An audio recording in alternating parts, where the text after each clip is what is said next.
So, welcome to the very first episode of our Becoming CTO Secrets video podcast series. My name is Philipp Deutscher, and we are going to explore the different journeys of those who have risen to the top in the world of tech leadership. In each episode, we'll dive into the stories of accomplished CTOs and tech leaders. We are uncovering the path they took, the challenges they faced, and the lessons they learned along the way. My goal is to shed light on what it truly takes to become a leader in tech, not just the skills and knowledge, but the mindsets and values that drive success. And for our very first episode, I'm honored to be joined by Lusine Khachatrian. She's a remarkable leader who has made a significant impact in the tech industry in Armenia and beyond. And in this conversation, we'll discuss what it means to hold a CTO position, the responsibilities that come with it, and how Lusine has navigated the complexities of leadership. So whether you are aspiring to a leadership role yourself or simply curious about the path to becoming a CTO, this podcast will provide valuable insights and inspiration. And as this is our first episode, I want to thank you for joining us on this new journey. Together, we'll explore the stories behind the titles and discover what it truly means to lead in the world of technology. So without further ado, let's get started with Lusine and her incredible journey to becoming a leader and CTO. Lusine, thanks for being on the show. Yeah, thanks for an invite. Very well. So yeah, maybe you can start with sharing a bit about yourself. How did you start your career, and how did your career lead up in you becoming a CTO? Yeah, sure. So I started when I was a student. I joined the Lycos company. It was back then quite, famous company based in Germany, and they have a branch in Armenia. So I joined as an intern there, and then ended up at the startup where I actually established my career path to a leadership.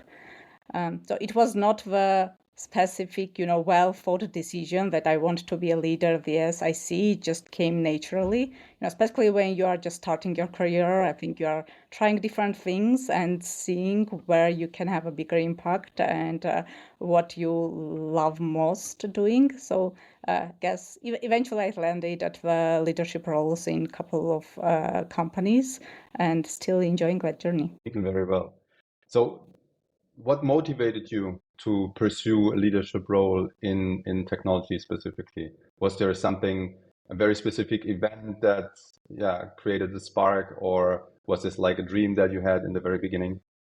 Yeah, I guess again, it came naturally. I think I just realized that by leading the teams, I am able to provide more impact and drive more business value. And also, I just enjoyed working with teams and understanding how can I impact on different persons' growth as well.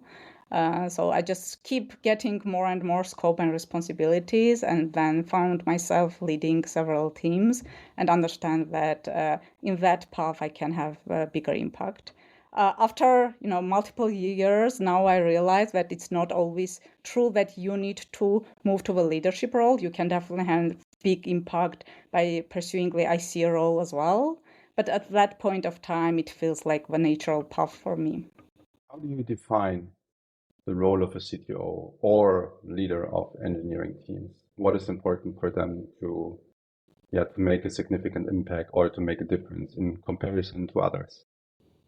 Yeah, I think, well, first of all, it's obviously driving the technology transformations in a company. But what I find maybe not so obvious, it's also having that business understanding and understanding what products we are building, why we are building, the deep knowledge of a market, and also bringing the solution is the key role in any engineering leader position, I believe. Historically, I think there was assumption that it's more only the driving engineering side. More and more, I see that without knowing the business and why we actually building these products, it's really hard to success in this role. That is actually true. And that's also something that I have seen as kind of a misconception when you talk to engineers. They always have in mind that the CTO is the one who has all the knowledge about technology, all the expertise. He's the best engineer in the company, so to say.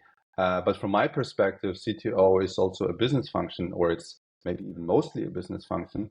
So you're absolutely right. So this is something that you have to combine, the technology part and the business part.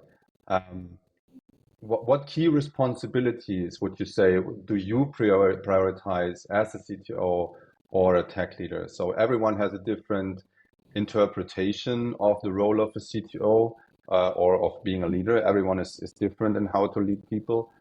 How are you doing it, and what do you see as being important? I think one of the most important things is really being that connection between your engineering teams and the product, and cascading that vision of why we are doing this, what are our objectives, goals, etc. So I think that's important to make sure that your teams in engineering not only are building the great products, but they also understand why you are building those, to be able to also make those decisions in terms of where to do maybe shortcuts or maybe to apply more robust architecture designs. And based on different scale of a company, you may have different objectives. So the solutions will also be different based on that. So I think being that translator and making sure that the teams understand that, it's the first one. And the second is obviously just driving the excellence. It's not always means just, putting the most robust architecture designs in place, but making sure that your teams are continuously growing and that you are providing those opportunities to your team members to learn and pursue their career goals as well. Okay, so it's a lot about relationships, right? You mentioned like building connections. So this is like you need to build a relationship to you and your team so that you can lead them effectively. Is that right? Yeah. And also you need to be able to unblock them. I think that is also the key responsibility of any leader. You want to provide the platform for your team members to excel, and that means trying to unlock them and remove any bottlenecks which they may face. What is usually blocking them? So is it mostly technical? Are this mostly technical things, or what do you experience like a blocking situation for teams mostly? Yeah, it usually could be, some interdepartment connections or some misalignment or not clear understanding in terms of why we are pursuing this in that or other way. So just providing all that information for the team members to be able to make decisions and move forward. And also just making sure that there is a common understanding of broader programs or projects so that they can move forward. Okay. And you also mentioned the term translator.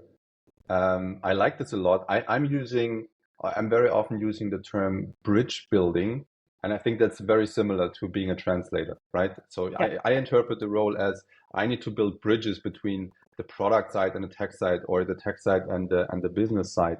But you're also right. That could also be just named as being a translator. Yeah, and that's actually like both ways, right? You need to be able to understand the business goals and then make sure that you are providing that vision to your teams, but also vice versa. With all the technology trends and transformations, you need to be able to provide that information to your business partners and give that understanding, okay, how this could be leveraged, what could be the potential, company strategy to make sure that they are not falling behind. And how do you balance this part? I mean, not only um, keeping in check like technology versus business, but also how to balance between innovation and maintaining the operational excellence in your role. Yeah, I believe again it depends on the phase and the stage of a company. But I think what I have observed, it's really important to make sure that you are going in hand with the technology and you are finding a ways how to apply. Just not because it is the new shiny thing which you want to try, but because you are actually able to analyze and find the business application to really make a business impact. Because otherwise, if you will just stay and not grow and not apply those technologies, at some point you will find just business falling behind and failing the competitors. Okay. What has been the most challenging aspect of your journey to becoming a CTO? Was it happening just out of the blue, or yeah, was there something very specific that made it challenging for you, or were you just growing naturally into this position and everything was going smoothly and easily? Yeah, I think that obviously, it's a path. It's not just one single moment in your career, but at some point when you are getting the role quite bigger than you used to be, I think that is that pivotal moment when you are just taking some time to think of, is it really the path I want to pursue or not? for me, it won when back, our co-founder joined other company, and then I was offered the position to take not only, honestly, the technical side, but also the full operations of our location. And that was probably was most challenging because I was confident that I can deal with all the technology side, but I do not have a lot of exposure in the business, marketing, sales, and I need to now, work on all of these areas as well. So probably that transition and that mindset shift that it is not about the technology, but it's about all other aspects of the business as well. That was the pivotal moment. How did you start learning all those other things this is very similar to maybe an engineer who is aspiring to become a CTO in the future. He will be in a very similar situation. He has all the knowledge about technology. Maybe he has already led some people in his team, but still he's missing business acumen. He's missing like everything about marketing, about sales, so financial aspects. How did you learn it, and what kind of advice would you give to others who are aspiring to become a CTO in learning all those things which are unrelated to technology in the first place? I think the most important skill is properly curiosity. You need to be really curious and open and to not shy to recognize and say that, I'm not the expert in these areas, so please help me to gain that knowledge. So if you are even, put in some position and you have teams which you need to lead, I think it's totally fine to go to that team and say that I need help better understanding what you are doing, what are your processes, etc. And it's also just finding a good mentor, I think, is essential, with whom you can discuss some of your challenges and can seek further advices. Very good that you mentioned having a mentor. So you had a mentor who was supporting you, who was challenging you, who was helping you when there were some obstacles or challenges you were facing? Yeah, definitely. I think without that, I probably will not have a confidence to apply to that role. And actually, my manager back then just provided all that support and mentorship. He also recognized that I had some gap, but he was open to try it out and see the potential and helped me a lot to understand all of those aspects as well. Okay. Yeah, just look what would happen if anyone would have a mentor, like how well where we all could grow, right? But many people see or are missing a mentor who is supporting them, who is helping them to unlock their full potential. So I think you should be you can be blessed in having a mentor helping you along the way. Yeah, Very and well. honestly, also advice to everyone.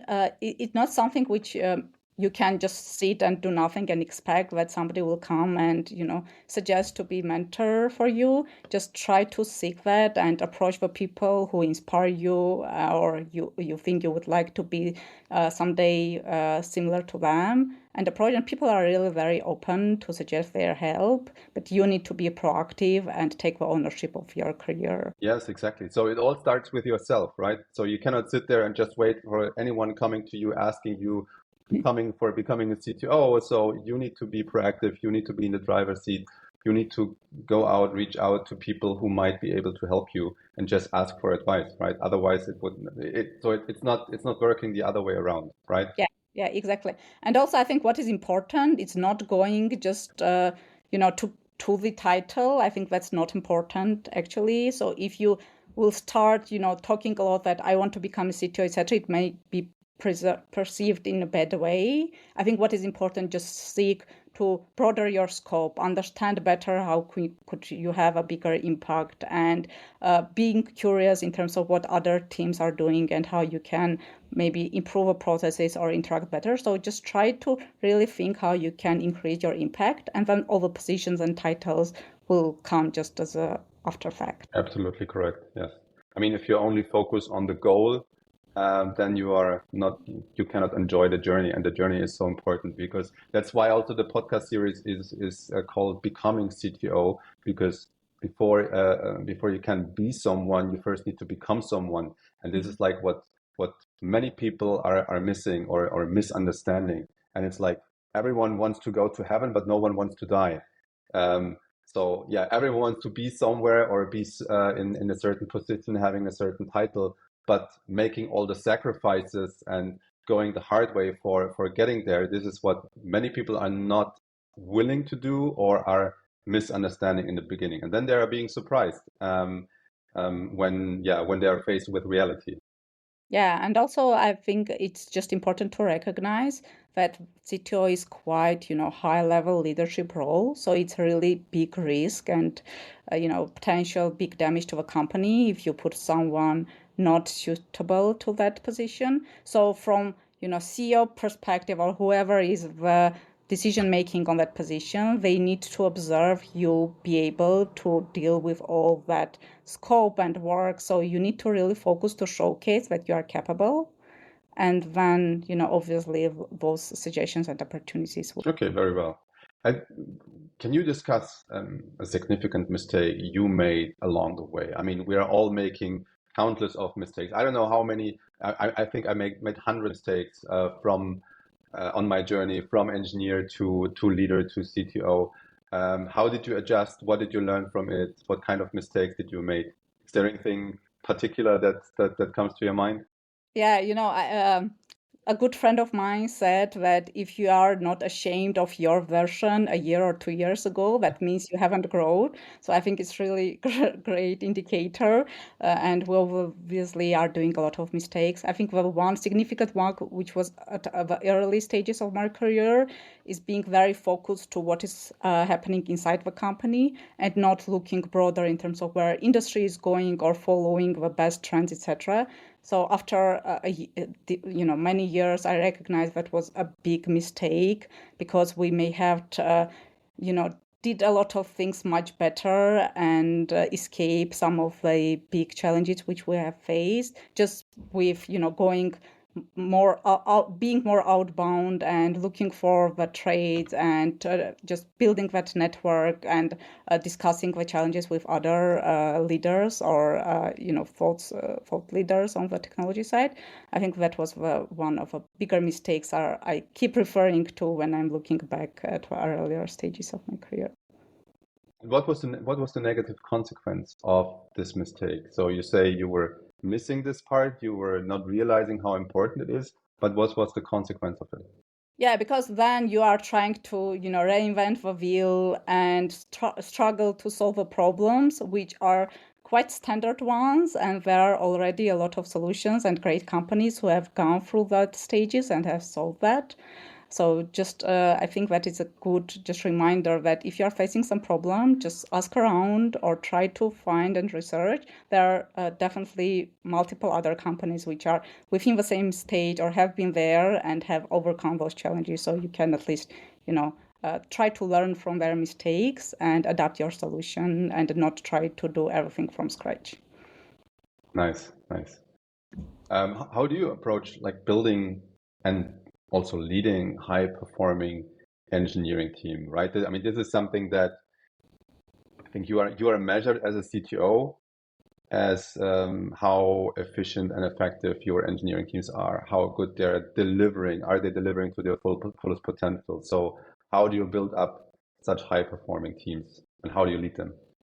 Yeah, I think, well, obviously everything starts from hiring. So you need to make sure you are hiring the best talent, and that doesn't usually mean the best in terms of technical expertise, but for mindset, I think the growth mindset is key into building the high performance teams. Because if your team members have that mindset, you can continuously, put more and more challenging goals and inspire them to grow and be able and capable to achieve even bigger results.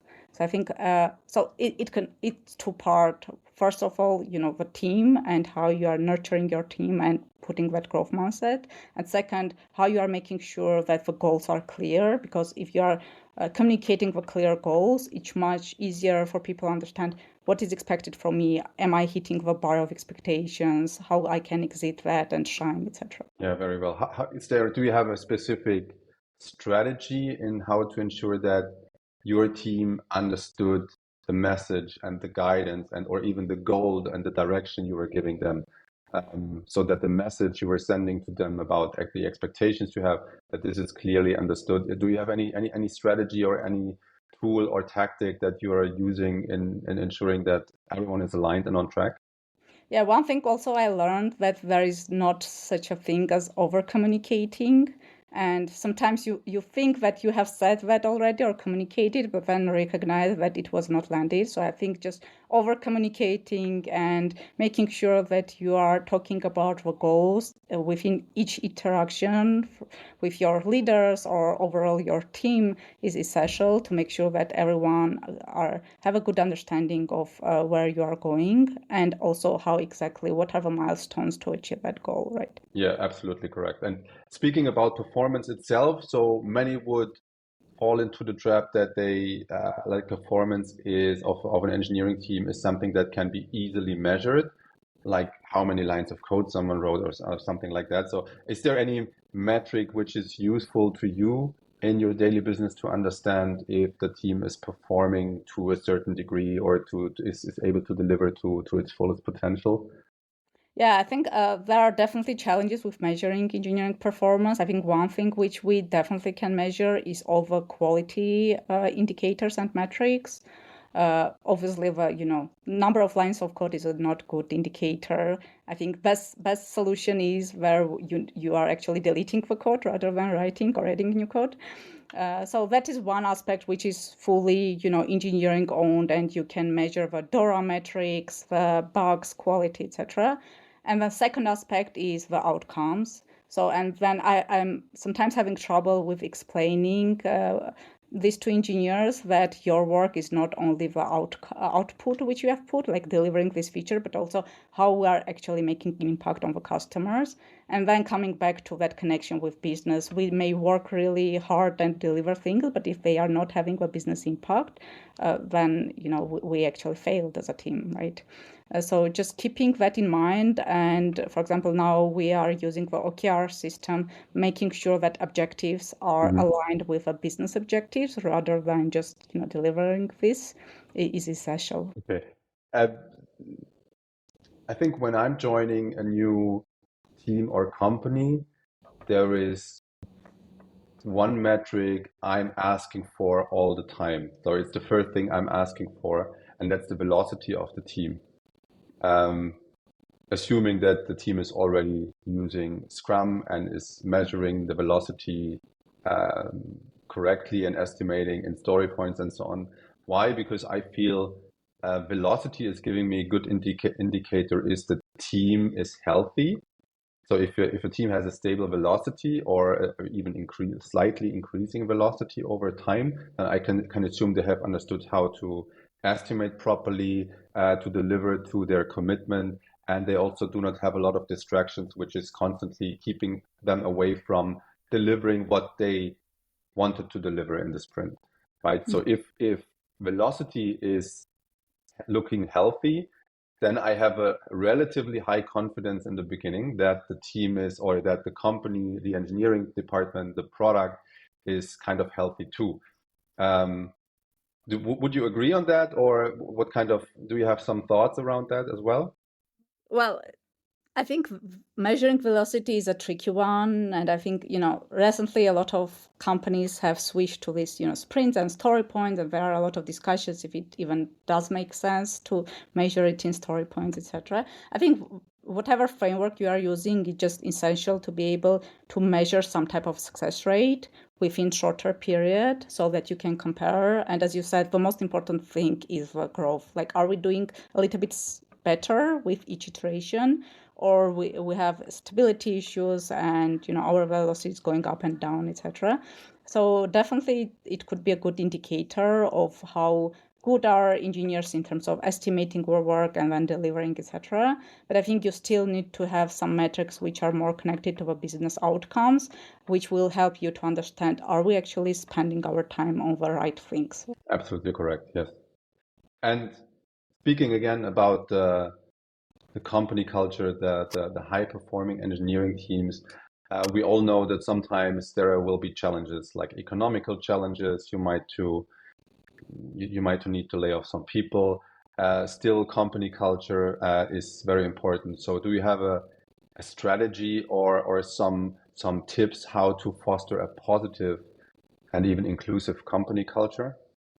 Yeah, I think it's important to focus on the values which you are trying to put in your culture and continuously talking about that and also just demonstrating, right? Company values could be something written on the paper, but if it is not applied by all the leaders throughout the over chain of command, then it is just will not have any effect. So I think, first of all, it's really important to make sure that starting from very top, all your leaders are actively talking about those values and are applying those principles on day-to-day basis. And then if you are seeing somebody who is not aligned with those values, you are actively taking the steps and measures.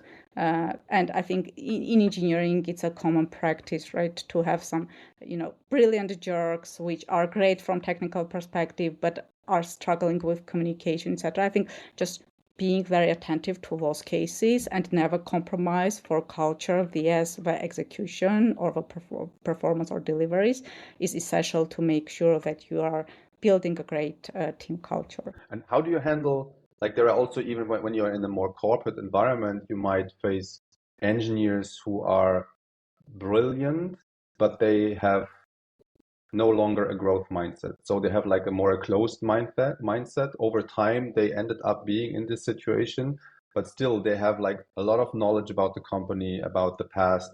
They are still very capable in what they're doing, but they are more problem oriented. They became more problem oriented over time and are less solution oriented.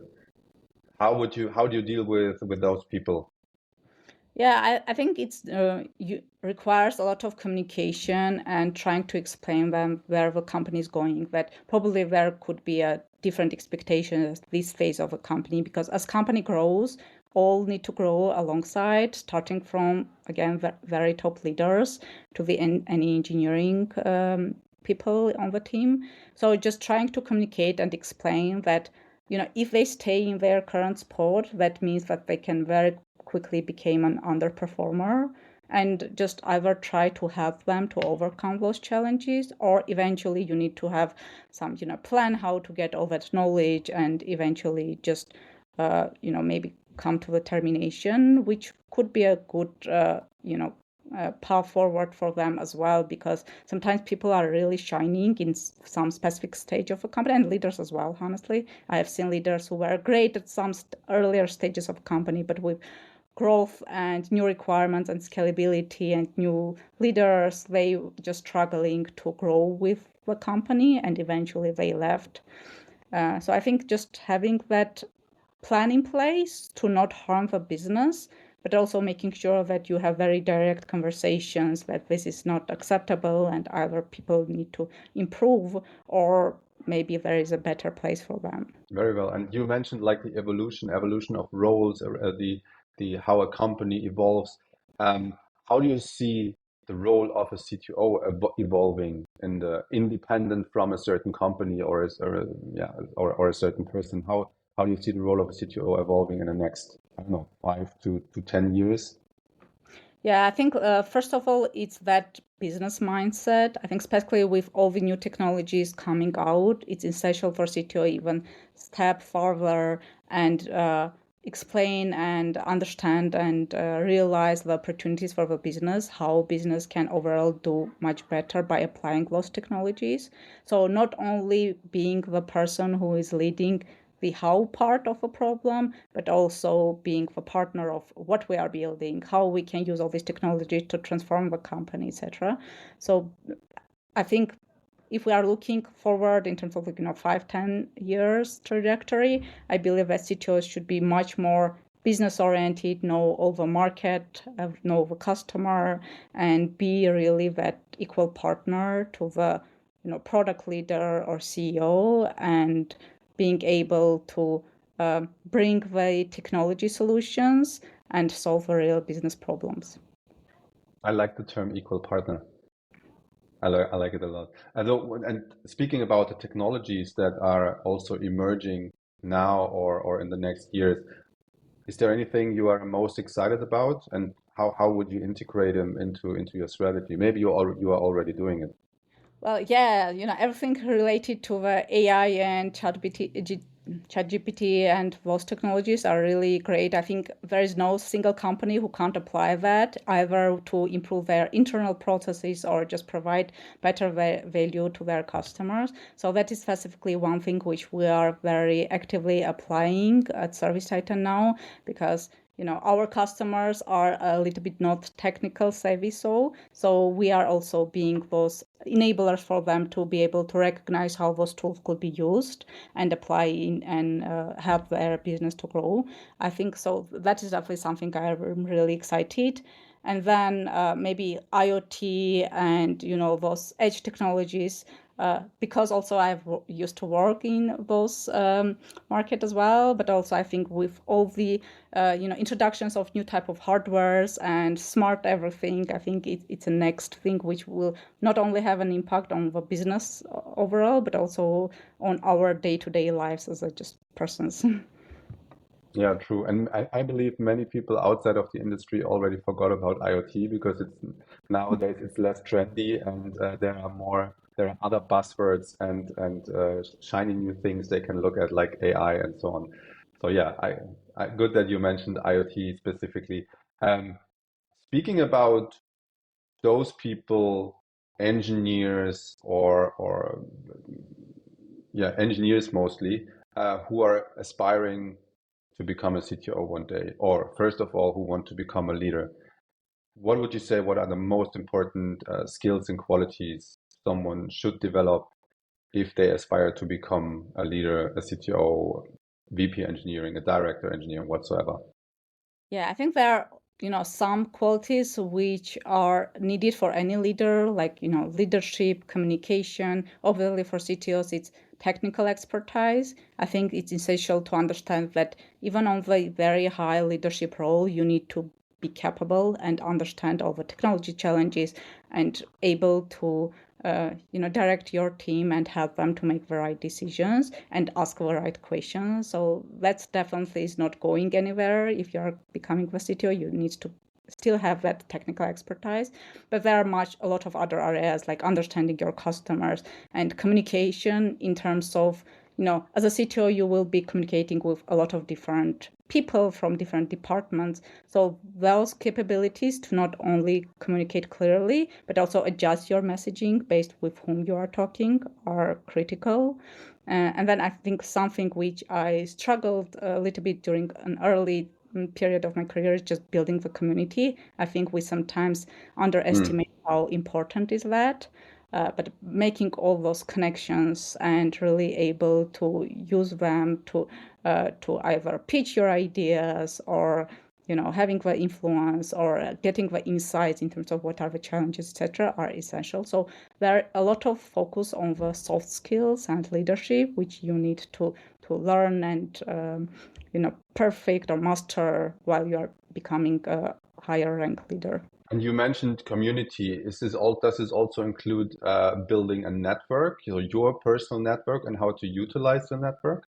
Yeah, definitely. I think it's all about, how you are building network within company, within just community and tech industry, etc. I think it's essential skills for any technical leader as well. Yeah, and you also said if you want to become a CTO or a tech leader first, you need to understand, you need to have the technical expertise. Very interestingly, many like senior engineers with 10 years of experience, when I talk to them about like their leadership aspiration, and then they're telling me, for becoming a CTO, I don't know this technology yet, and I don't know this aspect yet. So, well, maybe you cannot know everything, and I can tell you this is like if you focus on this part and less on the technology, but more on the communication and the leadership, and maybe like bridge building, translating, negotiating, things like that, then you would unlock more of your potential in becoming a CTO. If you would still, after 10 years being in tech, still focus 100% or 90% on technology, right? Is Yeah. this something you would also, you would agree? I think especially with the speed of technology changes in our industry during recent years, you can't, try to learn everything and know everything. I think what is essential skill is ability to really quickly dig in and grasp some, at least, high level understanding of how that work. And as a CTO, you didn't need to be the cleverest or the most experienced person in the room. I think what is important is just to make sure you are able to identify those great technical experts and hire them and bring them to the team and keep them motivated and just do all the work, which is making sure that your high-performing teams are getting everything to be unlocked and excel. Which brings me to a very important aspect. It's called the imposter syndrome, because many leaders, they are more generalists than experts. So they're always talking to people on a daily basis who are more experienced and have more knowledge and expertise in a very specific area, which might make them feel like they are an imposter in their role, right? Because they do not know anything. They know everything, but nothing like in detail. Mhm. So what advice would you give to someone facing such an imposter syndrome in a leadership position? And do you feel the same sometimes, or are you immune to that? No, I think, again, it's coming to the recognition that what is your role and where you are bringing the most value. I think it's really important to identify your strengths and focus on them and try to use them. And just recognize that you can't be the expert in everything moving forward. And if you are the one, that means you are becoming a bottleneck. So just having that mindset shift and understanding what is your new role and responsibilities are crucial. And then also just, again, talking with other people, if you are feeling like confident, etc., just try to put your achievements on the paper, make sure that you are recognizing the wins. And I think it's also important within teams as well. We are always, focusing on next big thing which we need to achieve. I think it's important just sometimes to pause and celebrate the wins, and making sure that we are, getting the fresh, strengths to move forward. And then just again building your own network and people you can trust and can go with your challenges and questions and try to get their confirmations what you're really doing great. And also if you have some challenges in your areas, just pursue them as not the something which can bring to disaster, but really an opportunity to growth and try to overcome those challenges. And looking back, is there anything you wish you had known early in your career? I guess everything, right? You keep learning and you wish you know that, even before. I think just maybe that, detail understanding how it's important to communicate, because sometimes we assume that whatever we know or whatever motivates us is the same as for the team. That is something I really realized, that you need to keep, that communication open. You need to keep talking about the goals and also just have that natural curiosity in terms of what motivates your people, why sometimes they are performing at their peak vs other periods where maybe they are not. So just understanding that people are really different and there are different motivational factors and inspirations and career goals is essential. So I think recognition that as a leader you have some ways of working, it may not apply to everyone, is critical, and I wish I know that before. And the answer to so many questions is communication, right? Yeah. Because so many things you can fix with proper communication. Yeah, and still this is an art which is so difficult to master, because we are making countless of communication mistakes day in and day out, and still this is the most important tool that we can use in guiding people, in managing a company, and so on. Yeah, I totally agree. I think I will add probably to a communication also empathy. Just having that nature, curiosity, and empathy to the people to understand their specific personal situations is also super important. I like that a lot. And what is your one personal value, as a very final question for today? So what is your one personal value or philosophy maybe that has guided you throughout your career? Yeah, I would say probably ownership. Whatever you do, it doesn't matter if it is within your scope, out of your control, or whatever. If you have a goal or assignment, just taking that full ownership of overcoming the challenges and communicating with other teams as well to make sure that you are able to achieve goals which are important for your business. I think that is one thing which really drives me through my career. And I think that is also a thing where I was able to really recognize the opportunities and go after them rather than limiting myself. Oh, this is not within my area of responsibility or not out of my scope. Yeah, very well. That resonates quite a lot with me. So, like a couple of months ago, I was in a podcast, and I was also asked in the beginning, in the end, like, is there a certain a phrase or a sentence or some words of wisdom I could tell the audience? And my guiding principle, it's a saying I knew from sports, from NFL. There was a coach who was telling me, like, if it is to be, it's up to me. That is something that he was telling himself and also teaching to his team. Like, if there is something you would like to get done, then it's up to you to make it happen, right? And there is no one else to blame. So this kind of ultimate ownership is also that I feel deep inside of what I'm doing day in and day out. So that's why I like this a lot, and that resonates with me quite a lot. Yeah, exactly. Lusine, thanks a lot for today. Thanks a lot for the time. Any last words you want to say? Just want to thank you as well for organizing this podcast. I think it's really important to talk about those topics, especially for people who are thinking how to move forward or are thinking more long term about their career growth.